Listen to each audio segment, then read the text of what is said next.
मुद्दा आहे की या परीक्षेचं स्वरूप आणि पॅटर्न आपण चर्चा करत होतो.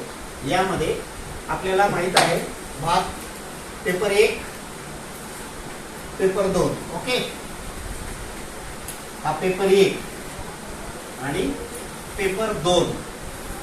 आता आपण प्रामुख्याने पेपर 1 मध्ये प्रथम भाषा आणि दुसरा आहे गणित. ओके, आता बघा या भाषा आणि गणित मध्ये तसं पाहिलं तर हा पेपर 2 एकदम सोपा आहे, कारण याच्यात इंग्रजी बऱ्यापैकी आपल्याला जमणारे इंग्लिश आहे. याच्यात कुठलाही भाग असा अवघड नाही. तुम्हाला इंग्लिशचं बेसिक नॉलेज असेल तर तुम्ही इंग्रजीचं चांगल्या प्रकारचं अवलोकन करू शकता आणि पेपरमध्ये फास्ट लिहू शकता. दुसरी गोष्ट बुद्धिमत्ता हा जो विषय आहे, या बुद्धिमत्तेमध्ये तुम्हाला बराचसा भाग 5वीला झालेला आहे, नवोदयला बऱ्यापैकी अभ्यासलेला आहे, इतर परीक्षा ज्या वेगवेगळ्या देत आहे तुम्ही त्याला झालेला आहे, NMS ला तोच भाग आहे. फक्त प्रश्नांची जी लेवल असते ती थोडी वेगळ्या प्रकारची, परंतु जे घटक आहेत ते सेम घटक आहे. म्हणजे त्यात तुम्हाला नवीन काही करायचं नाहीये. त्याच्यात फक्त त्याचा जो स्तर आहे 5वीचा तो थोडा वाढवलेला असतो. आता स्तर वाढवणं हे तुम्हाला कळणार नाही, पण मी एक छोटीशी गोष्ट सांगतो आणि स्तर कसा वाढवला जातो, प्रश्नांचा स्तर कसा वाढवला जातो सांगतो. एक छोटीशी गोष्ट आहे की तुम्ही ससा आणि कासव याची गोष्ट ऐकली लहानपणी छोटी असताना. हीच गोष्ट मला स्कॉलरशिपला द्यायची. स्कॉलरशिपसाठी तुम्ही मला लय सोपी होईल सर गोष्ट, होय की नाही? कारण सशाची आणि कासवाची गोष्ट ऐकलेली का दिली? कोण जिंकलं होतं त्याच्यामध्ये? कोण जिंकलं होतं? कासव जिंकलं होतं. ससा हरला होता. ससाचा वेगवान प्राणी आहे, कासव धीम्या गतीने चालणार आहे. आता ही गोष्ट तुम्हाला माहित आहे, पण प्रश्न कसे असतात आपले स्कॉलरशिपचे मित्रांनो? सोपे, मध्यम आणि कठीण ही प्रश्नांची काठिण्य पातळी असते. हे सोपे प्रश्न हे 30%, मध्यम प्रश्न 40% आणि कठीण प्रश्न हे 30%. हे प्रश्न असतात. साधारणपणे 70% जो भाग आहे तो सोपे आणि मध्यमच आहे. म्हणजे काठिण्य पातळीचे प्रश्न फक्त 30% आहेत.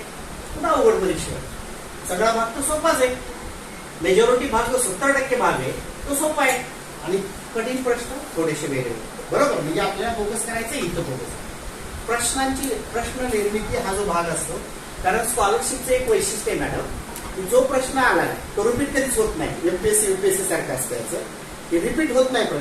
प्रश्न फिरवून विचारला जातो, प्रश्न बदलला जातो, कारण प्रश्न हा उचलला जात नाही पेपरमधून. जसाच्या तसा पेपर कुठूनही प्रश्न उचलला जात नाही. प्राश्निक हे प्रश्न तयार करतात. तुम्ही कुठलाही बघा, एखादी कविता बघा कुठल्या पुस्तकात तुम्हाला दिसते का, एखादा उतारा मला द्या की आमच्या प्रकाशनाच्या पुस्तकात तो उतारा आला होता आणि तो स्कॉलरशिपला आला, असं कधी होत नाही. लक्षात येते? कुठून येतं ते सांगतो तुम्हाला. हा सगळ्या गोष्टीत सांगून देतो मी, फक्त तुमच्यापर्यंत ठेवा, बाहेर काही एक्सप्लोजर करू नका. आता प्रश्नांची पातळी मी बघाशी गोष्ट तुम्हाला घेतली होती, सशाची आणि कासवाची. आता जनरली सोपा प्रश्न जो आहे, सोपे प्रश्न ज्ञानावर आधारित असतात. ज्ञानावर म्हणजे माहीत असलेल्या ज्ञानावर. आणि मध्यम प्रश्न कसे असतात? ज्ञान, आकलन, उपयोजन आणि कौशल्य. ज्ञानावर म्हणजे तुम्हाला माहिती आहे सूर्य कोणत्या दिशेला उगवतो, माहिती आहे आम्हाला, पूर्वेला उगवतो, पश्चिमेला उगवतो, या दिशा वगैरे. हे प्रश्न ज्ञानावर आधारित प्रश्न जे माहित आहेत आम्हाला. पिढी ज्यात कुणीतरी पूर्वीच्या लोकांनी सरांनी सांगितलेले आहेत त्याला ज्ञान म्हणायचे.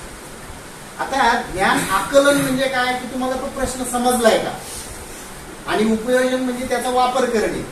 आपल्या गणितात उपयोजन कुठं असतं, की एखादं सूत्र वापरायचं, त्याच्यात किमती ठेवायच्या, कॅल्क्युलेशन करायचं, याला उपयोजन म्हणायचं. आणि कौशल्य कुठं असतं, की एखादी आकृती दिलेली आहे, मग त्या आकृतीवरून जे प्रश्न येतात ते तुमच्या कौशल्यावर आधारित. जे सांख्यिकीमधले प्रश्न असतात, भूमितीमधले प्रश्न असतात, ते तुमच्या कौशल्यावर आधारित प्रश्न असतात. तुमचं स्किल पाहिलं जातं. भौमितिक रचनेचे काही प्रश्न आपल्या स्कॉलरशिपला नाहीये, पण इतर इयत्तांमधून जे तुम्ही शिकताय ना, भूमिती, आकृत्या काढा, ते कौशल्यावरचे प्रश्न. मग इथं सुद्धा ते वापरलं जातं. आता बघा, ज्ञानावर आधारित पहिला प्रश्न, की ससा आणि कासव या शर्यतीमध्ये कोण जिंकला होता? कासवची. कोण हारला होता? ससा हारला. हा ज्ञानावर आधारित सोपा प्रश्न. आता पुढे जायचं की समजा की ससा आणि कासव शर्यत लागलेली आहे. ससा झोपलेला आहे, कासव पळते. आता त्यांची जी अंतिम रेषा जवळ आलेली आहे आणि त्या सशाने डोळे उघडून पाहिलं, अरे कासव तर पळतंय, आता लवकरच ते त्याची जी रेषा आहे अंतिम रेषा पार करेल. मग ससा गडबडून जागा होतो आणि तोही पळायला सुरुवात करतो आणि दोघांनी at A time line cross केली. विनर कोणाला घोषित करणार? प्रश्न गेला मध्यम गटामध्ये. आकलन काय आता तुम्हाला झालंय? आता दोघांनी at A time line cross केली. विजयी कोणाला घोषित करणार? दिले पर्याय: ससा, कासव, ससा व कासव. आणि प्रश्न निकाल राखून ठेवण्यात आला. तुम्हाला कोण विनर? आता इथं हा थोडा कसा प्रश्न आहे? व्यक्तिभिन्न प्रश्न. याला मुक्तोत्तरी प्रश्न म्हणतात. मुक्तोत्तरी वेगळा प्रश्न आहे, प्रत्येकाचं मत वेगळं येऊ शकतं. पहिली गोष्ट, कोणाला विनर द्यायचं? बरं लवकर पटपट. ससा. का द्यायचं सशाला विनर? दोघांनी at a time cross line केली ना. सेकंदाचा फरक नाही, एकाच वेळेला. स्कॉलरशिपची मुलं आहेत, वेगवेगळे अँगल बघा. बर, हे म्हणतो निकाल राखून ठेवू. चला पुढं. तुम्ही मुलींनी सांगितलं होतं ससा. का द्यायचं सशाला? तुमचं द्या ना त्याला काहीतरी कारण. का द्यायचं त्याला कारण? हा हा हा बर हा ओके हा बरोबर. हा ससा तुला काय म्हणायचंय की त्याने कमी वेळात वेळेचा विचार करायचा आहे, कमी वेळात त्याने शर्यत जिंकली. हा ती क्षमता, पण क्षमता त्याला दाखवायलाच आपल्याला इथं नाही ना संधी आली. हा तू एक विचार करू शकते की त्यांनी कमी वेळात, कारण त्यांनी मध्ये आराम पण केलाय, त्यांनी कमी वेळात धावलाय, तो कमी वेळात जास्त काम केले. आणि कासवानं काय केलं? बराच वेळ घेतलाय त्यांनी, मध्ये आराम काही केला नाही. म्हणजे वेळेचा विचार केला तर सशाला द्यायला पाहिजे, कमी वेळात घेतलं. पण दुसरा एखादा म्हणजे कासवाला द्यायला पाहिजे, कारण सशाने नियम मोडलाय. थांबायचं नाही, मध्ये आराम करायला कोणी सांगितला होता? आपण निघालो एखाद्या कामासाठी आणि आराम केला तर जमेल का? असं नाही जमणार आपल्याला. म्हणजे बिचारा कासव अखंडितपणे गेला, कासवाला द्यायला पाहिजे. एखादा दोन्ही बाजूचा विचार करणारा म्हणेल आता हे बक्षीस दोघांना देऊन टाका, कारण दोघांनी एकाच वेळी केले, दोघांना देऊन टाका, विनर सेम. हे हा पुढच्या गटातला प्रश्न. आता मला कठीण प्रश्न घ्यायचा आहे, काठिण्य पातळीचा प्रश्न विचारायचा. गोष्ट तीच आहे, गोष्ट बदललेली नाहीये. यामध्ये समजा कासव विनर झाले, ससा पराभूत झालेला आहे, तर कासव सशाचं सांत्वन कशा प्रकारे करेल? खाली पर्याय दिले. काय आपण नाही का म्हणे एखादा व्यक्ती जिंकला, एखादा हरला तर कसे बॅनर्स वगैरे लागतात वेगवेगळ्या प्रकारचे. तो कासव काय म्हणेल? ज्याचा गर्वाचे घर खाली म्हणी वापरेल ना, तो झाले की गर्वाचे घर खाली. तो स्वतःला खूप वेगवान समजत होता, झाला की पराभूत. आळशी, हाती देते माती. काय म्हणेल? तुमच्या भाषेत काय सांगेल त्याला? काय संदेश देईल त्याला? आता हे पर्याय जाऊ द्या, तुमचं मत सांगा मला. हा गुड, याच्यासाठी टाळ्या वाजवा. हे मला वेगळं उत्तर पाहिजे. काय म्हणेल? त्यारे मित्रा, तू वेगवानच आहेस, या शर्यतीमध्ये तू थोडं दुर्लक्ष केलं म्हणून तू काय झाले, तू पराभूत झालाय आणि मला जिंकण्याची संधी मिळाली. पण ऍक्च्युअली असं नाही, पुढच्या परीक्षेमध्ये असं करू नको. तूच विनर आहेस, तूच विनर होणार आहेस. तू थोडा आळसीपणा केला, तू दुर्लक्ष केलं, गांभीर्याने घेतलं नाही, म्हणून मी पहिला आलो, मी विनर झालो. ऍक्च्युअली तूच नाराज होऊ नको मित्रा, हे बक्षीस तुझंच आहे. हा मनाचा मोठेपणा आहे, ज्यांनी आता त्याच्या मनातून. असंच होतं आपल्या वेळेस सुद्धा. खूप आपण अभ्यास करतो, परीक्षेच्या टायमिंगला आपण कमी पडतो आणि दुसराच एखादा मुलगा कोणतरी आपल्या पुढे जातो कासवासारखं सशासारखं होतं आपलं. म्हणून लक्षात ठेवा या गोष्टीतून प्रश्नांची पातळी तुम्हाला मी सांगितली.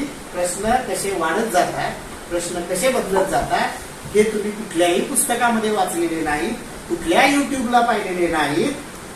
आणि तेच आपल्याला लक्षात ठेवायचंय, सशासारखं झोपायचं नाही. अगदी कासवाच्या गतीने का असणार, पण आपल्याला ही परीक्षा यशस्वी करायची. आणि याप्रमाणे परीक्षांचं प्रश्नांचं समजलं, प्रश्न कसे तयार होतात हे समजलं. अगदी आता पेपर 1 चा आपण विचार करूया. पेपर 1 मध्ये बघा क्लिअर झालं भाषा आणि गणित. यासाठी कमी वेळामध्ये आपल्याला भाषेचा पेपर सोडवायचा. भाषा हा जो घटक आहे, तर या घटकामध्ये एकूण उपघटक किती आहेत सांगा मला. घटक किती आहेत याचे, मेन घटक किती भाषाचे घटक? बोला पटपट आता. पहिला घटक सांगा ओळीनं. 1 आकलन, 2 शब्द संपत्ती, पुढं 3 कार्यात्मक व्याकरण. वेगवेगळे शब्द ऐकायला मिळायला लागले, ऐकलेले का शब्द? आणि 4था घटक आहे मराठी भाषा साहित्य. मराठी भाषा साहित्य थोडं नोट करायचं असेल तर नोट करा, पुस्तकात आहे, पण लक्षात राहिलं पाहिजे. कशासाठी ते सांगतोय तुम्हाला. आता या मुख्य घटकामध्ये एकूण जो भारांश आहे हा याचा भारांश आहे 24%. याचा आहे 24, 44 आणि 8%. हा भारांश आहे.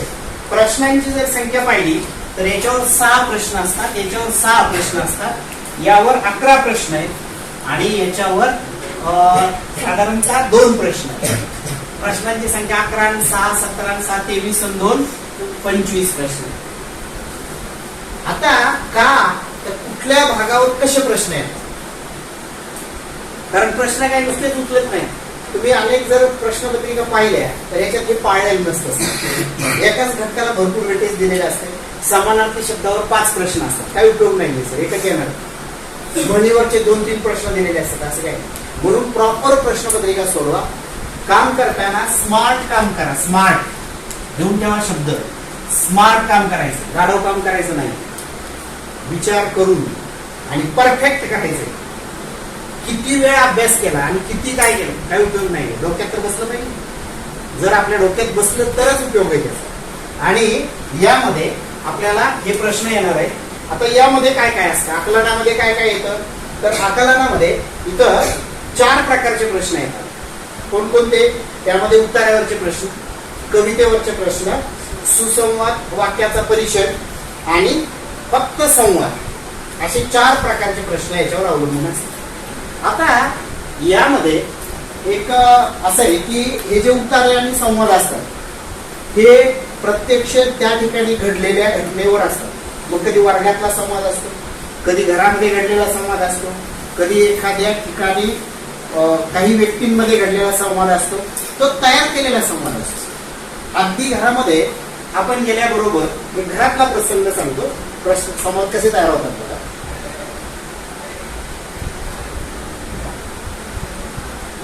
मंजू बंद करतो टीव्ही. आईनं स्वयंपाक घरातून आवाज दिला, अरे बघू दे तिला टीव्ही, आताच आली शाळेतून. मध्येच बाबा बोलले, नाही दीदी मला कार्टून बघायचंय. छोट्या चिंटूने आमच्या संभाषणामध्ये हस्तक्षेप केला. तेवढ्यात बाबा आले, काय गोंधळ लावलाय, सगळ्यांनी टीव्ही बंद करा आणि अभ्यासाला घ्या. बाबाचा आवाज ऐकून सगळ्यांनी पुस्तके काढली. आता तुम्ही सांगा, प्रत्येकाच्या घरामध्ये घडणारा हा संवाद आहे, घडत नाही तुमच्या घरात असा संवाद? येस नो बोलत चला ना जरा. घडतात ना असे, हेच संवाद घडतात. आणि मग आणखीन याच्यामध्ये संवादामध्ये काही आजीनं भर घातली आणि मग त्याच्यामधून तुम्हाला प्रश्न विचारले जातात. हा संवाद कोणत्या वेळी घडलेला आहे? आता बघा, कधी घडलेला आहे, का घडला, ते कसं काय सांगितलं? हा, दप्तर शाळेतून आल्यानंतर त्यांनी सांगितलं होतं की आताच शाळेतून आले. शाळेतून कधी येतो आपण? संध्याकाळी. दुपारी पर्याय दिलेला नसणार, कारण दुपारी दिलेला असल्याने एखादा मुलगा म्हणेल की आमची शाळा दुपारी सुटते. तर अशा गोष्टी याच्यात पाहिल्या जातात पर्याय, लक्षात घ्या. तर संवाद हे अशा प्रकारे. मग यासाठी तयारी करताना तुम्ही अशा छोट्या आपल्या एखाद्याच्या मैत्रिणीच्या बर्थडे मध्ये झालेला संवाद 4-5 ओळीमध्ये तयार करा. बर्थडे मध्ये प्रत्येक मुलीने एक संवाद केला, एक, तर तुमच्या आता एवढ्या मुलींची संख्या सर मला वाटतं 30-32च्या आसपास असेल. येस, तर तेवढ्या संवाद तयार होऊ शकतील. मुलांनी केले. कविता जे आहे, या कवितांसाठी जे पूरक साहित्य असतात, यामध्ये किशोर मासिक आहे. किशोर मासिक हे आपल्या बालभारतीचं आहे. जीवन शिक्षण नावाचं मासिक आहे. तर या पुस्तकांचं जर तुम्हाला वाचता आली तर वाचा. अशा पुस्तकांमधून असे उतारे, अशा कविता, असे परिचय हे घेतले जातात. आता या भागावर आता मला वाटतं काही अडचण तुमची नसावी. याच्यात तुम्हाला 24% भेटायचे 6 प्रश्न असतात. म्हणजे 2 भाग आले तर एका भागावर 3-3 प्रश्न असतात. परिषदावर 3, संवादावर, कवितेवरचे 3. नंतर शब्द संपत्ती हा जो भाग आहे, यामध्ये सगळे शब्द, तुमचे समानार्थी शब्द, विरुद्धार्थी शब्द, अलंकारिक शब्द, सगळं याच्यामध्ये आहे. शब्द समूह, वाक्प्रचार, म्हणी, आणि एक महत्वाचा भाग आहे याच्यात पारिभाषिक शब्द. मॅडम तुमचा विषय कुठला? गणित. Very good. तर आता शब्द संपत्तीमध्ये पारिभाषिक शब्द, मराठीच्या सरांना सांगा की 5वी पासून अगदी 9वी पर्यंतच्या पाठ्यपुस्तकाच्या शेवटी पारिभाषिक शब्द दिलेले आहेत. ते एकदा त्यांना प्रिंट आउट करून यांना वाटा. ते कुठल्याही नवनीत मध्ये येत नाही. पारिभाषिक शब्द किती पाठ करा तुम्ही, काही उपयोग नाही. पुस्तक वापरताना बालभारतीला रेफर करायचं, कारण प्रश्न जसाच्या तसा बालभारती मधला येऊ शकतो. बालभारती म्हणजे या मार्गदर्शक जसाच्या तसा येऊ शकतो, पण इतर कुठल्याच पुस्तकातला प्रश्न जसाच्या तसा येणार नाही. हे अगदी खात्रीपूर्वक सांगतो. पण याच्यातला जसाच्या तसा येऊ शकतो, म्हणून याला रेफर करा. आणि पारिभाषिक शब्दांना 5वी पासून ते 8वी पर्यंतच्या प्रथम भाषेच्या पुस्तकात शेवटी दिलेले पारिभाषिक शब्द शोधा. या प्रकारे तुम्हाला याचा उपयोग करता येईल. दुसरा जो भाग आहे ना, कार्यात्मक व्यापन, हा खूप मोठा आहे. याला वेटेज पण जास्त आहे. इथं खरी आपली कसोटी लागते. याच्यामध्ये बऱ्याच मुलांना इथं मार्क जातात, कुठंच मार्क जात नाही, इथं मार्क जातात. कार्यात्मक व्याकरणामध्ये याच्यामध्ये जे घटक आहे ते वर्ण विचार, संधी, त्यानंतर शब्दांच्या जाती. शब्दांच्या जाती कोणत्या आहेत ते आपल्याला माहिती आहे. लिंग, वचन, विभक्ती, वाक्प्रचार, विरामचिन्हे, त्यानंतर समास आणि अलंकार आणि वृत्ते. बघा, महत्वाचा भाग मी फोकस करणार आहे, अलंकार आणि वृत्ते. अलंकार आणि वृत्ते. मित्रांनो, बऱ्याच पुस्तकामध्ये किंवा बऱ्याच प्रश्नपत्रिका काढणाऱ्यांनी, प्राश्निकांनी याचा अभ्यास केलेला नसतो. प्रश्नपत्रिका काढायची, काठिण्य पातळी वाढवायची, या खाली भरपूर मटेरियल त्यात टाकलेलं असतं.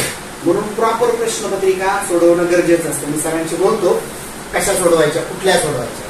तर ह्याच्यामध्ये, कारण जो भाग या मुलांना अभ्यासक्रमामध्ये नाही, त्याच्यावर प्रश्न येणार नाही, कशासाठी त्यांच्याकडून करून घ्यायचं. मगाशी म्हटलेलं स्मार्ट वर्क पाहिजे आपल्याला.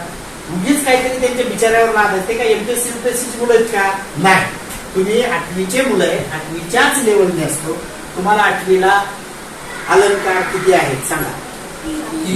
कोणते?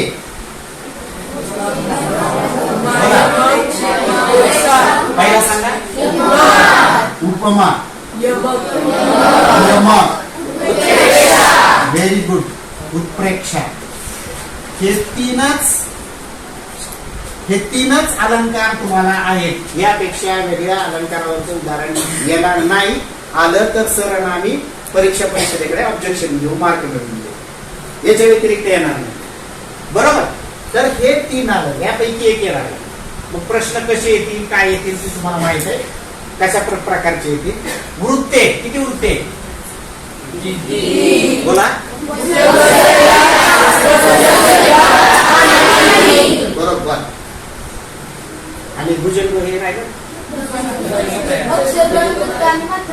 ते दोन प्रकार झाले. मुख्य प्रकार अक्षरगण, मात्रागण. तर त्याच्यात मध्ये जे तुम्ही आता सांगितले तीनच, बरोबर, तेवढेच येणार, याच्यापेक्षा वेगळे येणार नाही. मग त्याची उदाहरणं, त्याचे ते सगळे बारकाईनं बघा, बाकीच्यांचं बघू नका. आणि याच उदाहरणांमध्ये यमक अलंकार म्हणजे काय, उपमा म्हणजे काय, उत्प्रेक्षा कोणाला म्हणायचं, तीनच ट्रिक्स आहेत. यमकामध्ये काय असतं, काय, रायमिंग, बरोबर, इंग्लिश मध्ये रायमिंग म्हणजे ज्याला आपण एकच लयबद्धता असते. खावे, प्यावे, जावे, राहावे या प्रकारचे शब्द आहेत. आणि उपमामध्ये काय केलेलं असतं, एक सामान दिलेलं असतं, सम, सारखे, यासारखे, थोडक्यात त्याच्या सारखे आहे असं म्हटलं जातं. आणि याच्यामध्ये काय असतं की तेच आहे, तिथं उपमा नसते, तेच आहे, तेव्हा हा उत्प्रेक्षा होतो. तर या दोन गोष्टी समजून घ्या, तेवढेच करा, त्यापेक्षा बाहेर कुठलंही नाही. त्यातल्या क्लू लक्षात ठेवा, त्यातले शब्द लक्षात ठेवा आणि फास्ट आपल्याला जाता येतं. सगळ्यात आणखी महत्वाचा आपले मार्क घालवणारे हे मराठीतले 2 प्रश्न आहेत. इथं मात्र तुम्हाला थोडं आउट ऑफ जावं लागेल मराठी भाषेमध्ये. आता इथं पण ठरलेलं आहे, इथं काय साहित्य येतं त्याच्यामध्ये, मराठी भाषा साहित्य. यामध्ये येणारे जे प्रश्न आहेत ते मराठी भाषेशी संबंधित असतात, मराठी भाषेशी संबंधित. मग त्यामध्ये पहिली गोष्ट साहित्यिक, लेखक आणि कवी, त्यांचं साहित्य, त्यांची टोपण नाव, त्यांचे पूर्ण नाव, त्यांची पुस्तके, त्यांचं आत्मचरित्र, त्यांच्या कादंबऱ्या आणि मराठी साहित्य संमेलन किंवा मराठी भाषेचे शिवाजी कोणाला म्हणतात, कोणाला म्हणतात. तर मराठी भाषेविषयी जे जे काय आहे, आता यावर्षी बघा, आता मराठी भाषेला अभिजात भाषा म्हणून दर्जा मिळाला. यापूर्वी कोणकोणत्या भाषेला दर्जा मिळालेला आहे, हे जीके वरचे प्रश्न, बरोबर, हे जीके वरचे प्रश्न. दुसरी गोष्ट, यासाठी काय करायचं, ज्या लेखकाचं, ज्या कवीचं, ज्याला आपण पॉप्युलर म्हणतो, जे मराठीतले कोर आहे, ज्यांना अनेक पुरस्कार मिळाले, ज्यांच्या साहित्याला अनेक पुरस्कार मिळाले, अशा साहित्यकांचंच साहित्य विचारलं जातं. माझं एक पुस्तक आहे, समजा तुम्हाला आता माहिती आहे का माझं पुस्तक आहे म्हणून, माहित आहे का, आहे का? मग येईल का प्रश्न मग माझ्या परीक्षेमध्ये? नाही येणार प्रश्न असा येणार नाही. का? तुम्ही पॉप्युलरच नाही, लेखक म्हणून मी प्रसिद्धच नाही. तर जे लेखक प्रसिद्ध आहेत, ज्यांची पुस्तकं प्रसिद्ध आहेत, अशा साहित्यिकांचेच प्रश्न येतात. आता हे तुम्हाला 5वी पासून 8वी पर्यंत जे लेखक, जे कवी, ज्यांचं साहित्य आलेलं आहे तुमच्या पाठ्यपुस्तकात, त्यांना प्राधान्य दिलं जातं, त्यांना प्राधान्य. मग आपले धडे, आपल्या पुस्तकातले 7वीचे 8वीचे एकदा सगळे धडे, त्यांचे लेखक आणि त्यांचे पुस्तक हे आपल्याला माहित पाहिजे. मग त्यामध्ये अण्णाभाऊ साठे असतील, पु ल देशपांडे, विभाषे वाडकर, वि स खांडेकर, हे सगळे हे आपल्याला माहित पाहिजे. या सगळ्यांची टोपण नावं माहित पाहिजे. आणि गेल्या वर्षी जो प्रश्न आला होता, प्रेमाचा रेणू या कादंबरीचे लेखन कोण, आता तो प्रश्न का आला, याचं ज्या वेळेला आपण बारकाईत खोलात गेलो तर हे पुस्तक गेल्या वर्षी सगळ्यात जास्त विक्री झाली होती त्या पुस्तकात. आणि मग त्या पेपर सेटरला वाटलं की हा मराठी भाषेचा जीके प्रश्न आहे आणि हा एमपीएससी लेवलचा प्रश्न होता आणि म्हणून तो प्रश्न त्यामध्ये आला. तर असं थोडं जीके नॉलेज आणि एखादा प्रश्न थोडा तुमची परीक्षा घेणार असतो. त्यामुळे आपलं जर वाचन असेल, आपलं जर अपडेट नॉलेज असेल, तर मराठीमध्ये एकही प्रश्न तुमचा जाणार नाही आणि कमी वेळामध्ये तुम्हाला याचा उपयोग होईल.